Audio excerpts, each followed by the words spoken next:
Well, Uganda has recently enacted some of the strictest anti-gay laws in the world. Anyone engaging in homosexual acts could face life imprisonment or death. Now, before this law, same-sex relationships were already illegal in Uganda, which is a very religiously conservative nation in East Africa. However, the new legislation intensifies the penalties imposed on LGBTQ individuals. It stipulates the death penalty for what they call aggravated homosexuality, which encompasses same-sex relations involving individuals who are HIV positive, children, or other vulnerable persons, which many of us would find egregious, but death penalty is quite severe. Those found guilty of attempted aggravated homosexuality may face imprisonment for up to 14 years. Additionally, engaging in homosexual acts can result in life imprisonment, while attempting same-sex relations can lead to a 10-year prison sentence for Ugandan citizens. Now, after these laws came out, politicians on both sides of the aisle in this country condemned the new laws. The White House released this statement, quote, "The enactment of Uganda's Anti-Homosexuality Act is a tragic violation of universal human rights, one that is not worthy of the Ugandan people and one that jeopardizes the prospects of critical economic growth for the entire country. I join with the people around the world, and including many in Uganda, in calling for its immediate repeal. No one should have to live in constant fear for their life or being subjected to violence and discrimination. It is wrong." So that came from the Biden White House. Now, Ted Cruz came out with this tweet. He says, quote, "The Uganda law is horrific and wrong. Any law criminalizing homosexuality or imposing the death penalty for aggravated homosexuality is grotesque and an abomination. All civilized nations should join together in condemning this human rights abuse." It's very interesting. Ted Cruz came out with that. Conservative, conservatives for many years in this country fought against gay rights. Obviously, death penalty, life imprisonment is extremely severe, something that I think the vast majority of people in this country do not agree with. So keep that in mind. But very interesting to see the Biden White House and Ted Cruz coming out amongst many other politicians condemning this. And though I think many of us agree that this law is incredibly harsh, eyebrows have been raised, because many nations have harsh laws that go against Western freedoms and values. But what we know is that our government tends to only pick on those that they've set their sights on in some way. So is Uganda being set up for a coup? Do they have resources we want or ties with China that we're trying to prevent? There are a lot of questions, and we're certainly going to be keeping our eye on Uganda. But first, let's dive into the history of how some of these laws in Uganda came to be. With us now is historian and host of the Historically podcast, journalist, Esha Krishnaswamy. Esha, welcome to the show. Thank you for being here. Thank you for having me, Kim. One thing I would like to quickly comment on is that in 2007, when Ted Cruz was the Attorney General of Texas, he argued that you do not have a constitutional right to masturbate. Really? What was his punishment going to be for that? They wanted to ban sex toys, and he said that there is no due process for self-gratification is all I remember. Okay, let's see how he's going to police that one. Interesting. But yeah, he's a very conservative guy. And so now he's coming out and saying, oh, wow, this is... And that was, I think, the most eyebrow-raising for many of us. It was like, okay, it's one thing to condemn these laws, but for somebody like Ted Cruz, who's historically extremely conservative, to come out and be like, whoa, suddenly we're all like, wait a minute, is there going to be a coup in Uganda happening any minute now? Are we going to war with Uganda?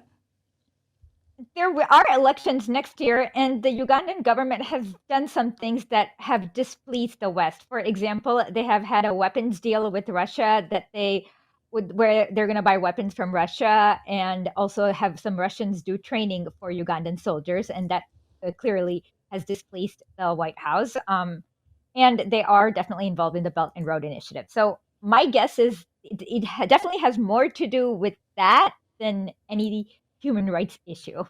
Yeah. I mean, when does our country really, truly care about human rights abuses that are happening? We pick and choose, as I said.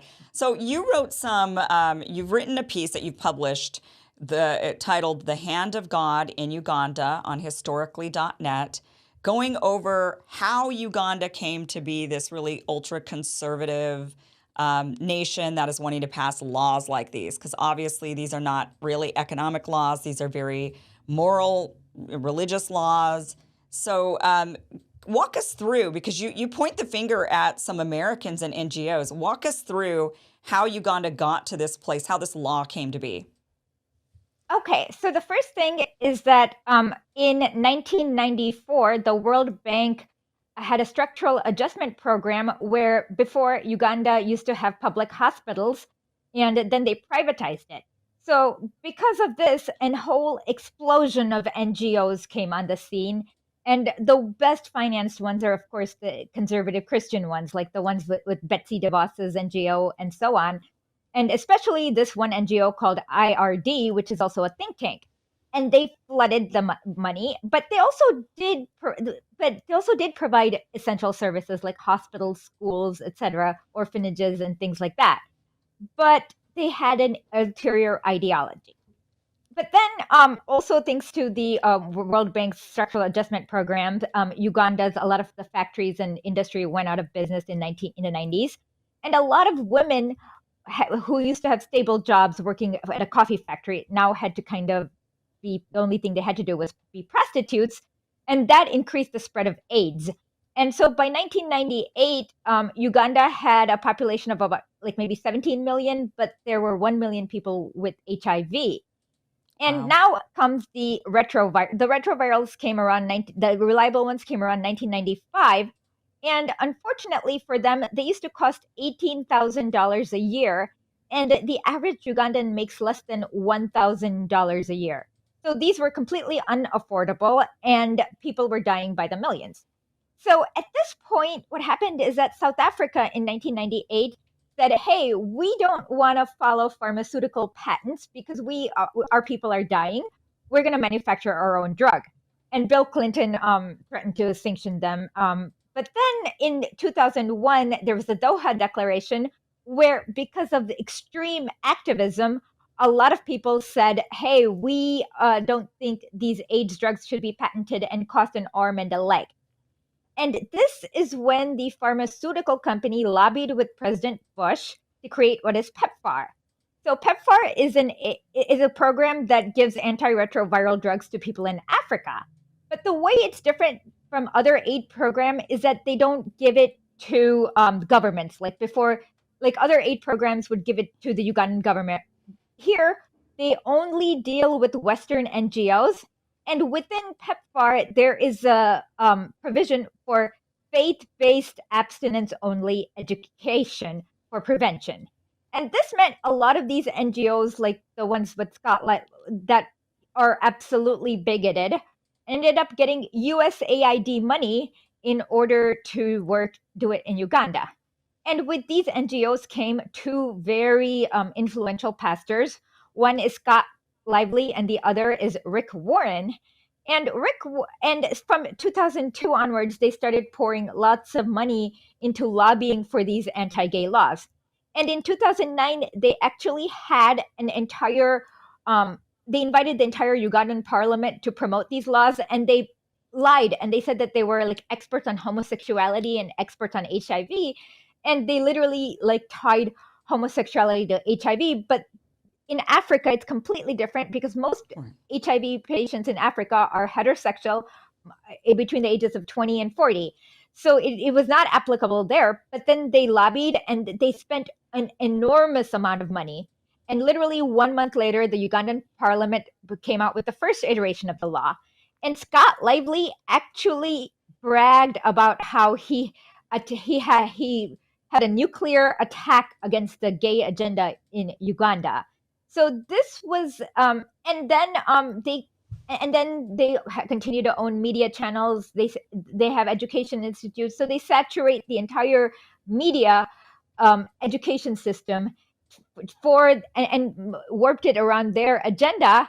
And so as it continues, the fruit of this is definitely having this law. And of course, with Biden, was nothing stopping them in 2009 from changing PEPFAR from giving money to these abstinence-only NGOs to like actual scientific NGOs, but they chose not to. So it seems kind of two-faced to like threaten to sanction a country for a mess that you created. So, can you give us any history on Uganda's viewpoints prior to these NGOs coming in? Like, why are they a conservative country. Is it because of these They NGOs very specifically, or did they have other religious beliefs prior to this point? They did not. In fact, Uganda had before, like they had a very interesting look on sexuality, and one of the first campaigns that was pretty successful for HIV was known as zero grazing, as in if you like they had many different kinds of relationships. So if a person had like two wives, for example, the idea was you only had sex with your own two wives, but no extra grazing. And of course, the first ban on homosexuality was brought in by the British in the 1950s. And before then, it was not taboo.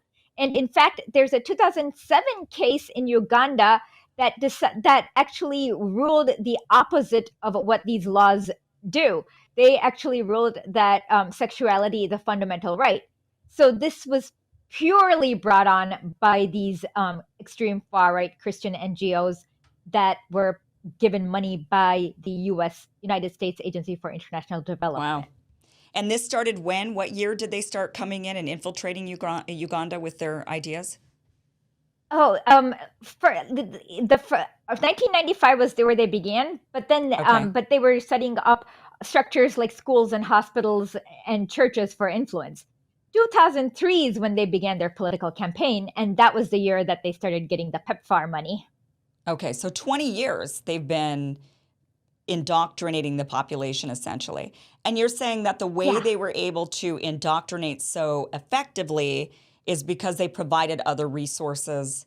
And so the Ugandan people and flooded them with money. So the Ugandan people, was it the people that embraced these ideas because of all of these different programs and services that these NGOs set up? Or was it that the NGOs were giving the leadership of Uganda a bunch of money and the leadership then adopted the views of the NGOs, do you think? I would say it's more the latter, but there's also a bit of the former. So if you, let's say you are a poor widow who makes less than $1 a day in Uganda and you have a sick kid and you take it to one of these NGO hospitals for treatment. If the hospital then says, hey, why don't you go protest for this law? Are you really going to say no because this hospital has like life or death over you and your child? So there Mm. is a bit of both, but they definitely paid the leaders a lot. Many of the church leaders, many of the members of parliament. There was one memo where they had a conference and they gave out free cell phones for every important attendee. And this was in 2007 when cell phones were pretty like the iPhones were pretty new and Yeah. expensive. Yeah.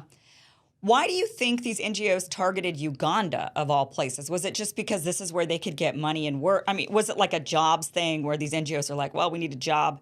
Oh, Uganda, we'll get money from the government to go in and set up an NGO there. Or were they targeting Uganda for some other specific reason?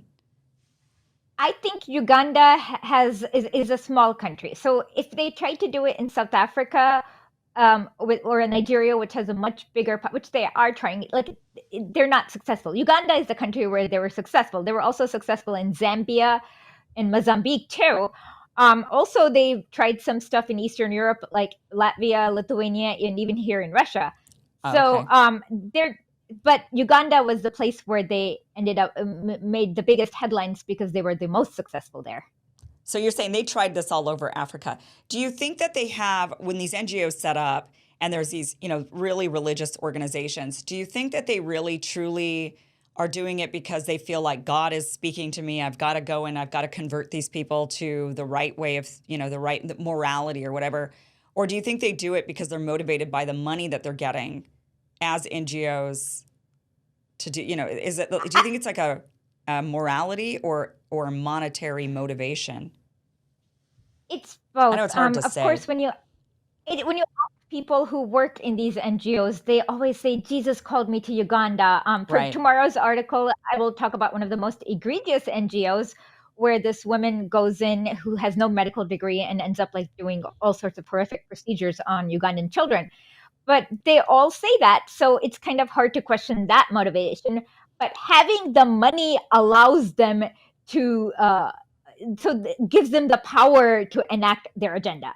So Yeah, if you say Jesus is calling me and you want to go to Uganda and you don't have the millions of dollars, you're limited on what you can do.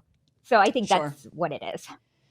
Yeah, for sure. I have no doubt that probably most of these people really genuinely believe in the calling that they've got, going and converting people Mhm. to a certain way of And lifestyle. I think most people probably think they're doing they're doing a human service, and they don't realize how these NGOs basically perpetuate neoliberalism and keep the and keep people from organizing Right. massive state services that they need. Well, and clearly it's attracting some of the most extreme thinkers in this conservative movement. If they're the ones who are drafting the legislation of kill people and in life imprisonment for homosexual activity, yeah, that's pretty extreme. I mean, they're not, from what I know, they're not trying to push that here in the United States or any other Western country. So that seems to attract the most. I mean, but you would have to be, I think, a fairly, and I say this as somebody who was very religious for a really long time. I was a very devout Mormon for a really long time, believed in proselytizing. I mean, I read the Bible a bazillion times at this point. So I understand. I completely understand. So I'm not saying this from a place of ignorance. I completely understand. I've been in the world of it. Not saying that Mormons are like this by any means. No. I adore Mormons, but certainly, this would attract. I mean, if you're the type of person that's going to go and live in a foreign country and set up shop there and try to convert people, that's like an extreme personality, an extreme vision that you've got. And so maybe you would then have more extreme ideas about how things should be handled, which it sounds like happened here. So tell us, this is a 3-part series. You published the first one today. I do recommend everybody read this, The Hand of God in Uganda, Part 1 on historically.net. But you say that this is a 3-part series. Can you give us a little preview of what's to come? Yeah, part 2 talks. Okay, so part 1 talks about how the IMF and World Bank made the AIDS crisis worse in Uganda through their privatization and the economic threat through that. Part 2 talks about how the explosion of the NGOs happened, and that's kind of also the fault of the IMF and World Bank because they privatized hospital services. And it shows you like the big range of NGOs where you can have wonderful hospitals that are state of the art, like the Catholic Archdiocese Hospital, and then the one I talk about, which is an absolute horror show called Serving His Children. And then part 3 talks about how the Bush era policy called PEPFAR, which was billed as giving HIV retroviral drugs to Africa, was created by the pharmaceutical industry to help funnel more, like it's like a big welfare program for the pharmaceutical industry, and how that brought in these bigoted elements. So that's why it's a 3-part series. Got it. Wow. Well, always good to learn more, and always love your insight and all of your knowledge, Esha. Thank you so much for joining us, Esha Krishnaswamy. You can see, again, go to historically.net. The link is down below. And the podcast, read the articles, all of that. Esha, thank you so much. Thank you for having me. Have a good rest of the afternoon.